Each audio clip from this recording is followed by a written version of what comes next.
போல் தான் வந்து ரெயின்போ கேக்கில் ஒரு லேயருமே ஒரு ஃபுட் கலர்ஸ் யூஸ் பண்ணுற மாதிரி இருக்கும். எப்போவுமே ஒன்று தெரிஞ்சுக்கோங்க, ஒரு ட்ராப்போ இல்லை 2 ட்ராப்போ கேக்கில் நம்ம யூஸ் பண்ணால் அந்த கலர் வராது. நிறைய கலர்ஸ் யூஸ் பண்ணால் தான் அட்ராக்டிவாக வரும். இதுவே நம்ம க்ரீமில் யூஸ் பண்ணும்போது லைட்டாக 1 ட்ராப் 2 ட்ராப்ஸில் கூட நமக்கு மைல்ட் கலர்ஸ் வந்துடும். ஆனால் கேக்கை பொறுத்த வரையும் அப்படி கிடையாது. அதனால தான் நம்மக்கிட்ட ரெயின்போ கேக்ஸும் கிடையாது.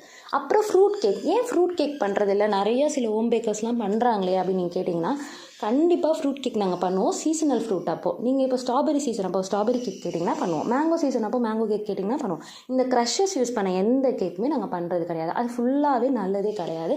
ஆனால் சில ஹோம் பேக்கர்ஸ் அதை தான் வந்து சேல் பண்ணுறாங்க. நான் அதை பண்ணலை.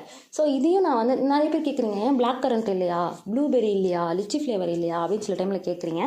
இதுதான் ரீசன். இதனால தான் நம்மளோட மெனுவில் வந்துட்டு red velvet, rainbow cake, fruit கேக்ஸ்லாம் இருக்காது. நீங்கள் ஃப்ரூட் கேக் ட்ரை பண்ணால் கண்டிப்பாக சீசனல் டைம்லாம் ட்ரை பண்ணி பாருங்க. இந்த இன்ஃபர்மேஷனுக்காக தான் இந்த வீடியோ. தேங்க்யூ.